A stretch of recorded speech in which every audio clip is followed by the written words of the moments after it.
What happens when the kid you tormented in high school returns as the man who could change your child's life forever? What if the person you tried to break becomes the one who heals an entire community? This is the story of Marcus Thompson, a man whose journey from victim to victor illustrates one of sport's most powerful truths, that the same arena where we experience our deepest wounds can become the sacred ground where we find our greatest healing.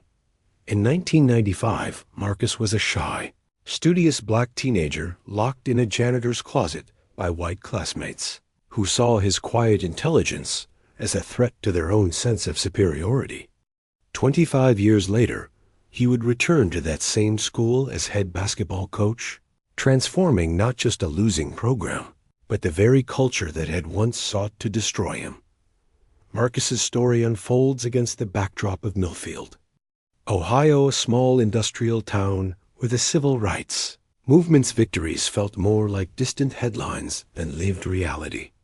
In communities like Millfield, research shows that sports programs can serve as powerful catalysts for racial healing, creating what experts call shared superordinate goals that require cooperation across racial lines. The Center for Healing and Justice Through Sport has documented how athletics can provide both physiological and psychological healing effects, offering trauma-informed approaches that help communities address systemic racism through the universal language of sport. Marcus's transformation wasn't just personal, it was revolutionary. His coaching philosophy, grounded in healing-centered practices and trauma-informed mentorship, would challenge everything Millfield thought it knew about leadership, resilience, and the power of sports to address racial injustice. This is more than a story about basketball. It's a testament to how one person's journey from trauma to triumph can become a blueprint for community, healing, and racial reconciliation. Marcus Dwayne Thompson was born in 1977 in Millfield, Ohio, a town of 8,000 residents where the steel mill provided jobs and the high school football stadium provided Friday night dreams. His father, David Thompson, worked the night shift at the mill, while his mother, Regina, cleaned offices downtown during the day and took college courses at night, determined to become the first in her family to earn a degree. The Thompson family was among only 43 black families in Millfield, a demographic reality that shaped Marcus's childhood in profound ways. The town's racial dynamics reflected broader patterns documented by researchers studying post-industrial communities in the Midwest, surface-level politeness masking deep-seated racial anxieties, especially as economic pressures mounted, and the mill began laying off workers. Marcus was 8 years old when the 1992 Los Angeles riots dominated television screens across America, including in the Thompson living room. He remembered the hushed conversations between his parents, the way they turned down the volume when he entered the room, and the new tension that seemed to settle over their previously quiet neighborhood. "That's not us," his mother would say. But Marcus noticed how some of his white classmates began looking at him differently, as if his presence in their advanced classes had suddenly become a political statement rather than academic achievement. The racial climate in Millfield during the 1990s mirrored that of many similar communities across America. Research on educational discrimination shows that black students in predominantly white schools often face what scholars call racial battle fatigue, chronic stress from navigating environments where their intellectual capabilities are questioned, and their social belonging is conditional. For Marcus, this manifested in subtle but persistent ways. Teachers who seemed surprised by his academic excellence, classmates who assumed he was only at school because of affirmative action, and coaches who recruited him for sports teams while expressing doubt about his leadership potential. Marcus found refuge in books and basketball. The local Boys and Girls Club, run by Coach Jerome Williams, one of only 2 black adult staff members in any of Millfield's youth programs, became his sanctuary. Coach Williams, a former college player who had returned to Millfield after a career-ending injury, understood the unique pressures facing black youth in predominantly white environments. He had studied approaches used by programs like Peace Players, which documented how sports could create mindset shifts that challenge racial prejudices. Through collaborative team activities, Marcus had this quiet intensity. Coach Williams later recalled, "He wasn't the loudest kid in the gym, but when he spoke, everyone listened." He had this way of seeing patterns, not just in basketball plays, but in how people treated each other. He understood fairness in a way that most adults never learn.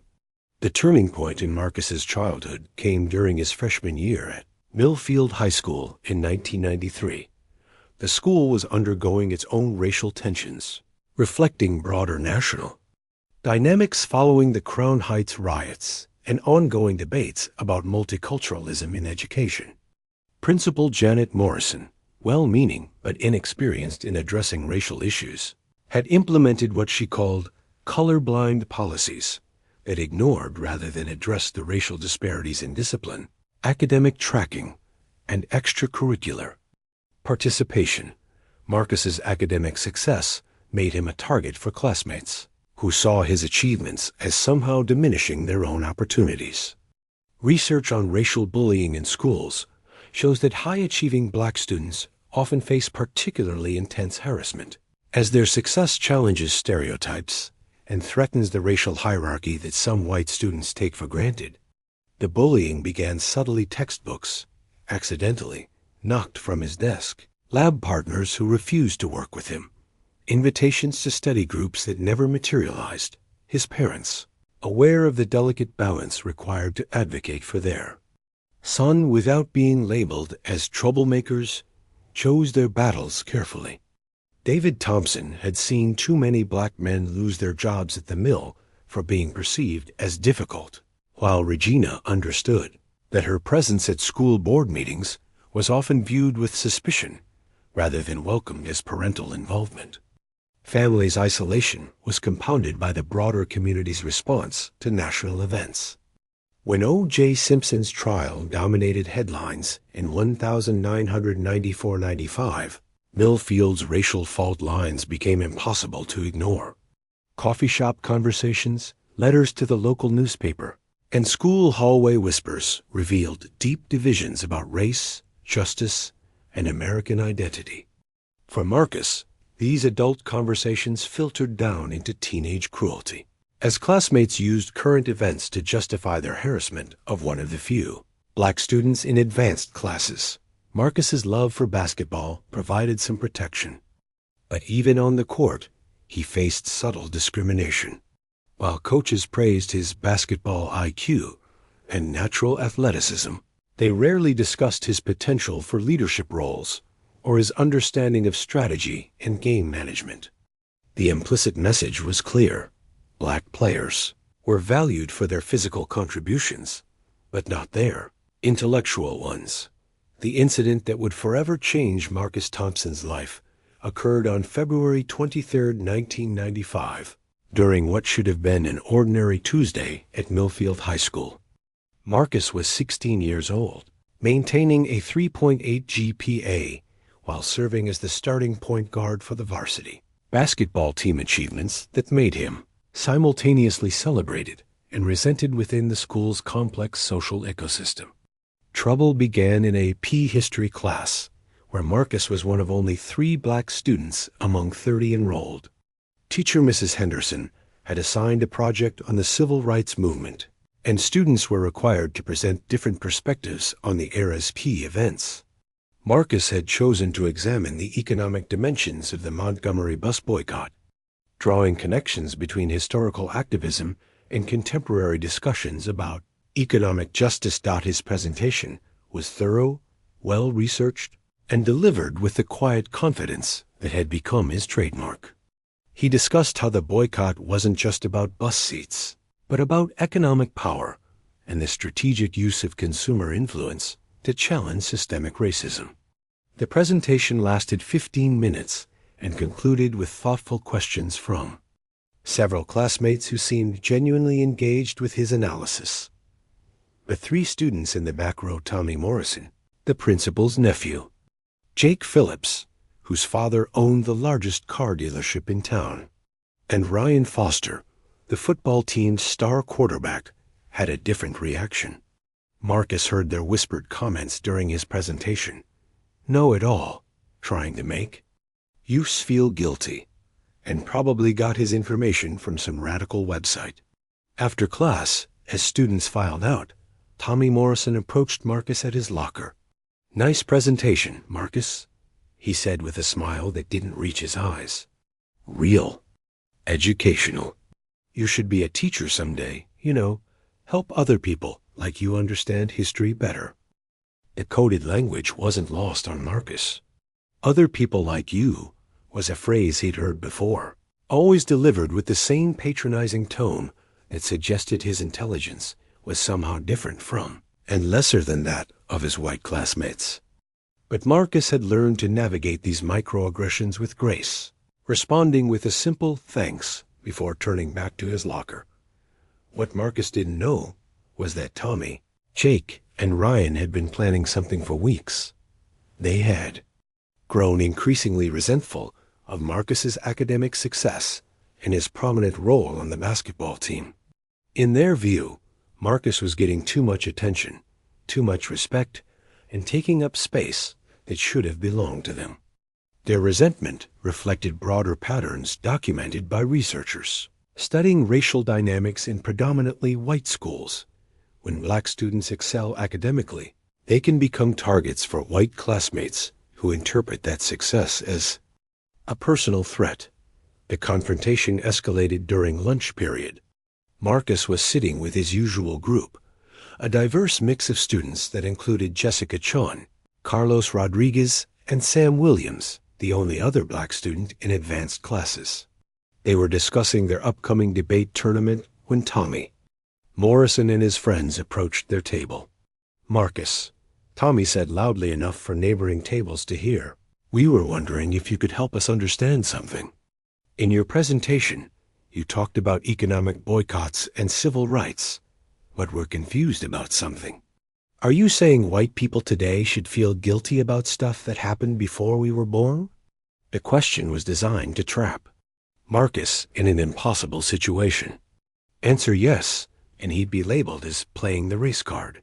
Answer no, and he'd seem to be minimizing the ongoing impacts of historical racism. Either way, Tommy would have achieved his goal of making Marcus uncomfortable and putting him on the defensive in front of his peers. Marcus understood the game being played. "I think we should all understand history so we can make better decisions today," he replied calmly. "That's not about guilt. It's about knowledge." But Tommy wasn't finished. "The problem is," he continued, "some people use history as an excuse. Like maybe someone gets into advanced classes not because they're actually smart, but because teachers feel sorry for them. You know what I mean?" The implication was unmistakable. Tommy was questioning Marcus's academic achievements in front of the entire cafeteria, suggesting that his success was the result of pity rather than ability. Several conversations at nearby tables had stopped, and Marcus could feel dozens of eyes watching the confrontation unfold. Jessica Chun started to speak up in Marcus's defense, but Marcus gently placed a hand on her arm. He had learned from Coach Williams that sometimes the best response to provocation was dignified silence. He stood up calmly, gathered his lunch tray, and began walking toward the disposal area. This wasn't the reaction Tommy had expected. He had wanted Marcus to get angry, to lash out, to do something that would justify whatever retaliation Tommy had planned. Marcus's composure seemed to frustrate him further. "That's right," Tommy called out as Marcus walked away. "Just walk away. That's what your people do best, walk away from confrontation." Marcus stopped. The phrase "your people" had crossed a line that even Marcus's considerable self-control couldn't ignore. He turned around slowly, his face calm but his eyes flashing, with an anger that his friends had never seen before. "What did you say?" Marcus asked quietly. The cafeteria had gone silent. Tommy realized he had pushed too far, But with his friends watching and half the school as an audience, he felt compelled to double down. "You heard me," Tommy said, standing up from his table. "Your people are always complaining about unfair treatment, but when someone calls you out, you just walk away." What happened next would be seared into the memory of everyone present. Marcus walked back to Tommy's table, his movements controlled and deliberate. When he reached Tommy, he looked him directly in the eyes and spoke in a voice that was quiet but carried clearly throughout the silent cafeteria. "My name is Marcus Thompson. I am not your people or people like me. I am an individual human being who has earned every grade, every achievement, and every opportunity through hard work and dedication. If you have a problem with my success, that says something about you, not about me." Then Marcus turned and walked out of the cafeteria, leaving Tommy red-faced and the entire student body buzzing with conversation about what they had just witnessed. But Tommy Morrison wasn't finished. His public humiliation had crystallized his resentment into something more dangerous. That afternoon, as Marcus walked toward the gym for basketball practice, Tommy and his friends were waiting. "Hey, Marcus," Tommy called out from near the janitor's closet in the hallway outside the gymnasium. "We want to show you something." Marcus approached cautiously, sensing trouble but not wanting to appear afraid. As he got closer, Jake Phillips stepped behind him while Ryan Foster moved to block his exit route. "We've been thinking about your little speech today," Tommy said, "about earning your achievements. We want to give you a chance to earn something else." Before Marcus could respond, Jake shoved him hard from behind, sending him stumbling toward the open closet door. Ryan grabbed his backpack and threw it inside, while Tommy pushed Marcus into the small, dark space. "Let's see how smart you are in there," Tommy said as he slammed the door shut. Marcus heard the sound of something being wedged against the door. From the outside, the closet was completely dark, barely 4 feet wide and 6 feet deep, filled with mops, cleaning supplies, and the overwhelming smell of industrial disinfectant. Marcus pounded on the door and called for help, but the hallway was empty. Most students had already left for the day, and basketball practice wouldn't start for another 30 minutes dot as Marcus stood in the darkness, listening to his own breathing and the muffled sounds of Tommy and his friends laughing as they walked away. He felt something break inside him. Not just his spirit, but his faith in the basic fairness of the world he had tried so hard to navigate with dignity and grace. He would remain locked in that closet for 2 hours before the night janitor found him. But the real damage, the trauma that would take years to heal, had already been done in those first few minutes of darkness, when a 16-year-old boy realized that his intelligence, his achievements, and his careful conduct meant nothing to classmates, who saw him only as a threat to their own sense of racial superiority. The 2 hours Marcus spent locked in that closet marked the beginning of what trauma specialists call racial battle fatigue, chronic stress condition that affects many black students in predominantly white educational environments. When the janitor finally found him, Marcus emerged physically unharmed but psychologically transformed. The quiet confidence that had defined his character was replaced by hypervigilance, anger, and a deep mistrust of the institutional systems he had once believed would protect him. The school's response to the incident revealed the depth of institutional indifference that many black families face when seeking justice for racial harassment. Principal Janet Morrison, Tommy's aunt, conducted what she called a thorough investigation that consisted primarily of interviewing the perpetrators, who claimed the incident was a prank gone wrong with no racial motivation. Despite Marcus's account and the testimony of students who had witnessed the cafeteria confrontation, the 3 white students received only 3 days of in-school suspension for inappropriate behavior. Marcus's parents, David and Regina Thompson, faced an impossible choice familiar to many black families: pursue justice through formal channels and risk being labeled as troublemakers, or accept the inadequate response and try to move forward. They chose to fight, filing complaints with the school district and requesting a transfer for Marcus to complete his education elsewhere. The backlash was swift and severe. David Thompson found his work shifts at the steel mill suddenly reduced, with supervisors citing restructuring as the cause. Anonymous phone calls to their home increased, and Regina noticed that her professors at the community college seemed less supportive of her academic goals. The message was clear. Black families who challenged the racial status quo would face consequences that extended far beyond the original incident. Marcus spiraled into what his mother later described as a darkness we didn't know how to navigate. His grades plummeted from A's to C's. He quit the basketball team, despite being a starter, and he withdrew from the social connections that had previously sustained him. Research on racial trauma shows that young people who experience racially motivated violence often develop symptoms similar to PTSD, including hypervigilance, sleep disturbances, and difficulty concentrating, all of which Marcus exhibited in the months following the closet incident. The turning point came through an unexpected source: Coach Jerome Williams from the Boys and Girls Club. Coach Williams had experienced his own racial trauma as a college athlete in the 1980s, when he faced harassment from fans and teammates that ultimately contributed to his decision to leave competitive sports. He recognized the signs of racial trauma in Marcus and understood that traditional counseling approaches might not address the specific wound of racial violence. Coach Williams introduced Marcus to concepts from what would later be called healing-centered practice, approaches that the Center for Healing and Justice through sport would eventually document as effective methods for addressing trauma through athletics. Rather than focusing solely on Marcus's psychological symptoms, Coach Williams helped him understand his experience within the broader context of systemic racism and historical resistance. "What happened to you wasn't random," Coach Williams explained during one of their sessions. "It was designed to break your spirit, to make you believe you don't belong in spaces where you're achieving success.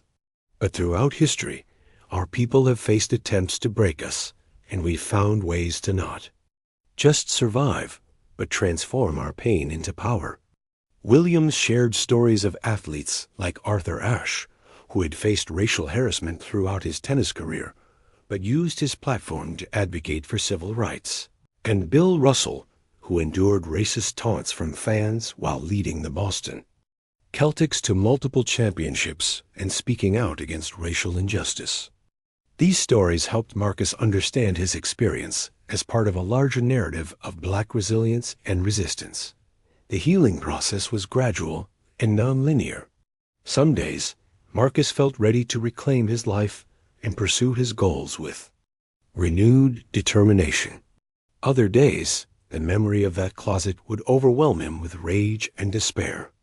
Coach Williams helped him understand that this emotional volatility was normal for trauma survivors, and that healing required patience with himself and his process. Physical activity became central to Marcus's recovery. Coach Williams had studied research showing that exercise helps process trauma through the body's natural stress response systems. They developed a routine that combined basketball training with mindfulness practices, breathing exercises, and what Coach Williams called strength through service, using basketball as a vehicle for mentoring younger children who were facing their own challenges. Marcus began volunteering with the Boys and Girls Club's youth programs, finding that helping 8- and 9-year-olds develop their basketball skills provided him with a sense of purpose that academic achievement alone had never offered. These young children, many of them Black and Latino kids from struggling families, looked up to Marcus with an admiration that helped rebuild his self-worth. Through this mentorship work, Marcus discovered his calling. He began studying the intersection of sports psychology, trauma recovery, and community organizing. He read about programs like Peace Players, which used basketball to build bridges between communities in conflict, and the work of organizations that were beginning to document how sports could serve as a platform for healing racial trauma. His academic focus shifted from pre-law to sports management and psychology, with a particular interest in how athletics could address systemic racism. He studied the work of coaches like John Thompson at Georgetown University, who had used his basketball program as a platform for advocating for educational equity and racial justice. By his senior year, Marcus had not only recovered academically, but had become a leader in addressing racial issues at Millfield High School. He founded a peer mediation program that used sports-based activities to help students resolve conflicts across racial lines. He also worked with the school district to implement bias training for staff and students, drawing on models he had studied from successful programs in other communities. The irony wasn't lost on him. The same institution that had failed to protect him from racial violence was now asking him to help solve its racial problems. But Marcus understood that this contradiction was itself part of the healing process transforming his individual trauma into collective healing. Required working within imperfect systems while pushing them toward justice. Marcus graduated as valedictorian of his class, earning a full scholarship to Ohio State University, where he would study sports management and psychology. His graduation speech, titled "From Darkness to Light," challenged his classmates to confront the racial divisions in their community and commit to creating a more just future for the next generation. But Marcus's real transformation was just beginning. His college years would prepare him for a return to Millfield that no one, least of all his former tormentors, could have anticipated. 25 years after being locked in that janitor's closet, Marcus Thompson returned to Millfield High School not as a victim seeking revenge, but as the newly hired head basketball coach, carrying a vision for community transformation that would challenge everything the town thought it knew about healing, justice, and the power of sports to change lives. A moment occurred during Marcus's first team meeting in September 2020, in the same gymnasium where he had once been denied the opportunity to play after his traumatic experience. As he looked out at the diverse group of young faces, Black, white, Latino, and Asian students from across Millfield's increasingly multicultural landscape, Marcus spotted a familiar figure in the back of the gym, Tommy Morrison, now 41 years old and the father of a 16-year-old son named Dylan, who was trying out for the team, had come to observe practice. Tommy had grown soft around the middle, his hair thinning and his face bearing the weariness of someone who had spent 2 decades managing his family's struggling auto parts business. He stood uncomfortably near the gym entrance, clearly recognizing his former victim, but uncertain how to navigate the radical reversal of their positions. Marcus's journey back to Millfield had been intentional and strategic. After earning his master's degree in sports psychology from Ohio State, he had spent 15 years building a reputation as a transformative coach in urban districts across Ohio. His programs consistently produced not just winning teams, but young people who went on to college, avoided the criminal justice system, and became leaders in their communities. That his coaching philosophy, which he called healing-centered athletics, was grounded in trauma-informed practices that the Center for Healing and Justice through Sport had validated through peer-reviewed research. Marcus understood that many of his players carried their own wounds, some from racial trauma, others from poverty, family dysfunction, or community violence. Rather than ignoring these realities, his program addressed them directly through what researchers called shared superordinate goals that required young people to work together across racial and social lines.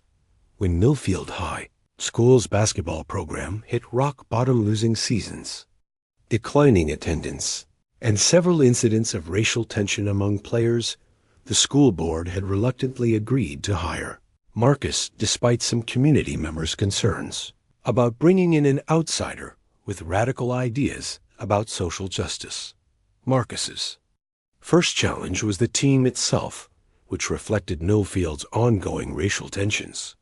The roster was split between black players from the town's east side, where most African American families lived, and white players from the more affluent west side. Previous coaches had tried to manage these divisions by ignoring them, but Marcus understood that authentic team unity required directly addressing the racial barriers that kept his players from truly connecting with each other. During that first practice, as players ran drills and scrimmaged, Marcus noticed Dylan Morrison, Tommy's son, struggling to connect with his black teammates. The young man had inherited not just his father's last name, but apparently some of his racial attitudes as well. Marcus watched as Dylan made subtle but telling choices. He passed the ball reluctantly to black teammates, celebrated more enthusiastically when white players scored, and positioned himself physically apart from the team's black leadership.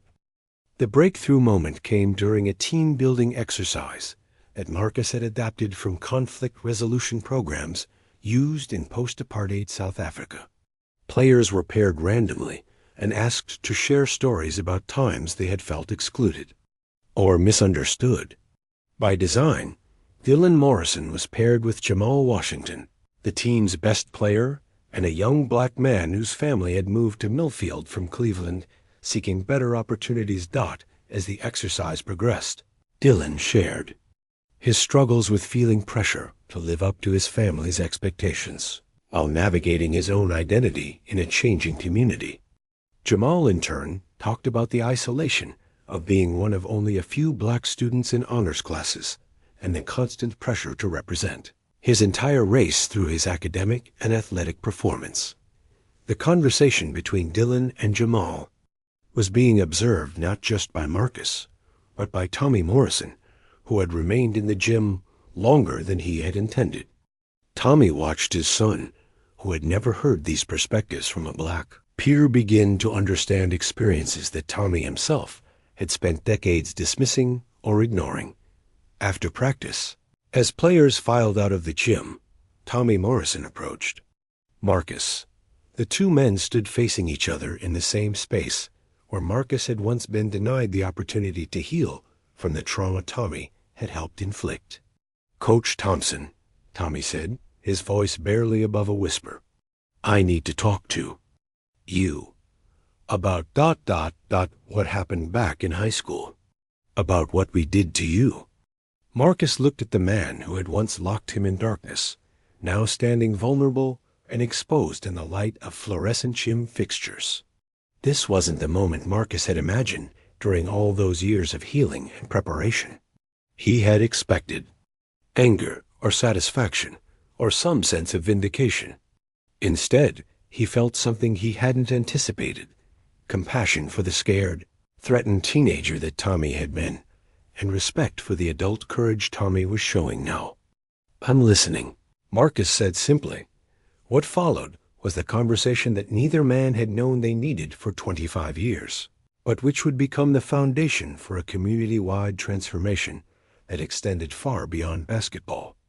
Conversation between Marcus Thompson and Tommy Morrison in that gymnasium became the catalyst for a transformation that extended far beyond basketball, demonstrating the power of what researchers call healing-centered athletics to address systemic racism at the community level. Tommy's apology was raw and complete. Standing in the gym where his son now practiced under Marcus's guidance, he acknowledged not just the closet incident, but the years of racial harassment that had preceded it. "I was threatened by your success," Tommy admitted. "I thought if you were achieving, it somehow meant less opportunity for me. I was wrong about everything." Marcus's response surprised both men. Rather than accepting the apology and moving on, he proposed something unprecedented: a community-wide racial healing process using the basketball program as a platform for broader reconciliation. "Your apology means something," Marcus told Tommy. "But individual healing isn't enough. We need systemic change." What emerged was the Millfield Community Healing Initiative, a program that used basketball as an entry point for addressing the town's racial divisions. The program incorporated elements that research had shown to be effective in similar communities. Structured intergroup contact, shared goals that required cross-racial cooperation, and ongoing dialogue facilitated by trained mediators. The basketball team became the program's laboratory. Marcus instituted practices that required players to work in integrated groups, study together, and participate in community service projects that addressed local racial inequities. The team's motto became unity through understanding, and their pre-game ritual included each player acknowledging something they had learned from a teammate of a different background. The results on the court were immediate and dramatic. Team went from a 4-18 record the previous season to 20-3 in Marcus's first year, eventually winning the state championship. But the more significant transformation was happening off the court. Tommy Morrison became one of the program's most active adult volunteers, using his business connections to secure funding and his personal story to encourage other white community members to participate in racial healing workshops. His son Dylan emerged as a team leader, developing close friendships with black teammates that challenged assumptions throughout the community. The program's success attracted national attention. The Center for Healing and Justice Through Sport documented Millfield's initiative as a model for how athletics could address racial trauma and promote community healing. Academic researchers studied the program's methods and outcomes, finding significant improvements in racial attitudes, cross-cultural friendships, and community cohesion. Local institutions began adopting the program's principles. The police department implemented community policing strategies that emphasized relationship building across racial lines. The school district revised its disciplinary policies to address racial disparities in suspension rates. Local businesses started diversity initiatives that went beyond superficial gestures to address structural inequities in hiring and promotion. The transformation wasn't without challenges. Some community members resisted what they saw as forced integration or political correctness. A few families withdrew their children from the basketball program, unwilling to participate in activities that required confronting racial bias. Marcus received anonymous threats from people who saw his work as divisive rather than healing. But the program's momentum continued to build. Other schools began adopting Marcus's model, and he started consulting with districts across Ohio about implementing healing-centered athletics programs. His work attracted foundation funding that allowed him to establish the Thompson Institute for Sports-Based Racial Healing, which trained coaches and community leaders in trauma-informed approaches to addressing racial division. 5 years after his return to Millfield, Marcus stood before the state legislature, testifying in support of funding for sports-based racial healing programs. Beside him sat Tommy Morrison, who had become the Institute's Director of Community Engagement, and Jamal Washington, who had earned a scholarship to Ohio State and returned to Millfield as an assistant coach. Sport has a unique power to heal, Marcus told the legislators, because it requires us to depend on each other across every line that usually divides us. When young people learn to trust teammates who don't look like them, when parents cheer for children who aren't their own, when communities celebrate shared victories instead of individual achievements, we create the foundation for justice. The Millfield model has since been replicated in dozens of communities across the United States, demonstrating that the transformation Marcus envisioned in that dark closet, from individual trauma to collective healing, was not just possible, but essential for communities ready to confront their racial wounds and commit to justice. Marcus Thompson never forgot the 2 hours he spent locked in darkness, but he transformed that memory from a source of trauma into a source of light that continues to illuminate pathways toward healing for communities across America. Marcus Thompson's journey from victim to healer illustrates one of the most powerful truths about racial justice, that our greatest wounds can become our greatest sources of strength when we commit to transformation over revenge, healing over hatred, and community Restoration over individual vindication. The closet where Marcus was locked in 1995 was meant to contain and diminish him, to reinforce racial hierarchies through violence and humiliation. But trauma, when supported by community and channeled toward justice, can become a catalyst for change that extends far beyond individual healing. Marcus's story demonstrates that the same systems that create racial harm can be transformed into systems that promote racial healing, if we have the courage to return to our places of wounding with vision instead of vengeance. Research continues to validate what Marcus's experience proved, that sports, when grounded in healing-centered practices, can serve as powerful platforms for addressing racial trauma and promoting community reconciliation. The universal language of athletics creates opportunities for the kind of meaningful contact across racial lines that breaks down stereotypes, builds empathy, and generates the trust necessary for sustainable social change. But Marcus's legacy extends beyond any single program or methodology. His story reminds us that racial healing requires both individual courage and systemic change, both personal transformation and community commitment. It shows us that the people who harm us aren't monsters, but human beings capable of growth and redemption when given opportunities for genuine encounter and accountability. Today, as communities across America grapple with their own histories of racial division, Marcus Thompson's journey offers both inspiration and instruction. His transformation from a teenager locked in darkness to a coach illuminating pathways toward justice proves that no wound is too deep for healing, no community too divided for unity, and no individual too broken for redemption. The closet is empty now. The light has won.